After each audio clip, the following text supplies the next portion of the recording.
अब बात अगले साल हरिद्वार में होने वाले महाकुंभ की, जिस पर कोरोना का संकट मंडरा रहा है। महाकुंभ के आयोजन को लेकर उत्तराखंड सरकार माथापच्ची कर रही है। हालांकि अभी तक कुंभ के आयोजन को टालने का फैसला नहीं किया गया है।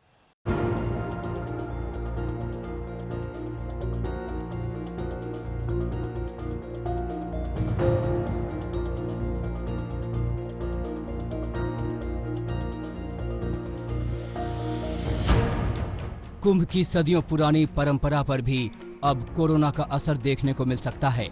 मंदिर, मस्जिद, गुरुद्वारे, चर्च में जिस कोरोना ने ताला लगा दिया, त्योहार और जिंदगी जीने के तरीके को बदल दिया, अब उस कोरोना का संकट दुनिया के सबसे बड़े मेले कुंभ पर मंडरा रहा है। राज्य सरकार महाकुंभ को टालने को लेकर जल्दबाजी में फैसला नहीं लेना चाहती, जिसको लेकर मंथन जारी है। जो अखिल भारतीय अखाड़ा परिषद जो अधिकृत संस्था है हमारे संतों की, उन्होंने ये कहा है कि हमको परिस्थितियों के अनुसार निर्णय लेना है। अभी 7 महीना बाकी है और फरवरी माह में ही क्या परिस्थितियां बनती हैं उसके हिसाब से हमको निर्णय लेना चाहिए। संकट की इस घड़ी में हरिद्वार के तमाम संत सरकार के साथ कोविड को लेकर खड़े नजर आ रहे हैं। महाकुंभ को 2021 से टालकर 2022 में कराने का भी सुझाव आया है। साधुओं का कहना है कि अगर कोरोना से हालात नहीं सुधरते तो महाकुंभ का आयोजन टालने में कोई बुराई नहीं। ऐसे में सांकेतिक कुंभ का विकल्प भी तैयार किया गया है। जहाँ तक कुंभ का मुख्यमंत्री जी ने एक शब्द और हमारे जो अखाड़ा परिषद के महामंत्री जी ने बोला है कि अगर परिस्थितियाँ विपरीत रहती हैं तो उस समय जैसी व्यवस्था रहेगी, सूक्ष्म रूप में साधु संत जो अपने इष्ट देवता और कुछ सन्यासियों के साथ में अखाड़ों का जो स्नान की परंपरा है उसका निर्वहन तो किया जाएगा। कोरोना एक राष्ट्रीय आपदा है और इसमें चाहे वो कावड़ यात्रा हो या कुंभ हो, जो भी सबके हित के लिए जरूरी है वो कदम हमें उठाने पड़ेंगे।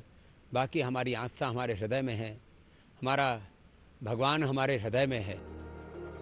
हरिद्वार में लोगों को उम्मीद है कि 2021 में होने वाला महाकुंभ अपनी पूर्ण गति से लोगों के मन की निराशा को खत्म करेगा। मेले की तैयारियां जोरों से चल रही हैं। अगर बहुत शॉर्ट नोटिस पे भी तैयारियां करनी पड़ती हैं क्योंकि लॉन्ग टर्म वर्क्स पहले ही हो जाएंगे और जो काम बचते हैं वो वैसे काम में जो टेम्पररी हैं, जो कि वैसे भी अक्टूबर नवंबर में शुरू होते थे, तो उसमें बहुत ज़्यादा मेरे हिसाब से अंतर नहीं पड़ेगा। लेकिन ये देखना होगा कि उस वक्त पैंडेमिक का नेचर क्या रहता है और उसी अनुसार कुंभ का जो पर्व है उसका जो स्वरूप है वो डिसाइड हो पाएगा। हरिद्वार आने वाली कांवड़ यात्रा पर पहले ही ग्रहण लग चुका है। चारों धाम की यात्रा को बंद कर दिया गया है।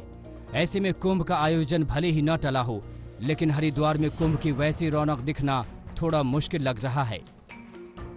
यहाँ पर हर तरह गंगा जल के लिए लोगों ने अलग अलग सामान रखे हुए हैं, प्रसाद की दुकानें हैं और छोटे छोटे बच्चों के खिलौनों की दुकान भी है। इनको इस बात से ये उम्मीद जागी है ज़रूर है कि कम से कम अब इनकी दुकानें चल पड़ेंगी। लोगों का आवागमन धीरे धीरे शुरू हो चुका है, जो कोविड की वजह से पूरी तरह से बंद हो गया था। लेकिन शायद इनको ये मालूम नहीं कि अभी इनकी मुसीबतें और बढ़ने वाली हैं, क्योंकि उत्तराखंड सरकार ने कावड़ यात्रा पर प्रतिबंध लगा दिया है कोविड-19 की वजह से। कोरोना का सबसे ज्यादा असर उन व्यापारियों पर पड़ा है जो धार्मिक आयोजनों पर निर्भर थे। श्रद्धालुओं की कमी ने आर्थिक संकट पैदा कर दिया है। व्यापारी वर्ग और गंगा सभा मानती है कि इस नुकसान की भरपाई करना अभी संभव नहीं है, मगर गंगा मैया की कृपा से जिंदगी एक बार फिर ट्रैक पर लौटेगी। कुंभ के अंदर जितने देश के लोग हरिद्वार आते हैं उतने ही लोग विदेशों से भी कुंभ को देखने आते हैं, तो निश्चित उससे देश की अर्थव्यवस्था पे असर पड़ेगा। हम पूर्ण रूप से आशावान हैं कि जितने भी हमारे स्नान हैं वो सब सामान्य होंगे। माँ गंगा की कृपा से ये शीघ्र कोरोना संक्रमण जो है 2-3 महीने में जो अपनी पीक है इससे वापसी आकर स्थिति को सामान्य करेगा और निश्चित ही कोई ना कोई औषधि, कोई दवा भी इसके लिए विकसित होगी और हम सभी हरिद्वार वासी, देशवासी हम कुंभ में सामान्य रूप से सम्मिलित हो पाएंगे।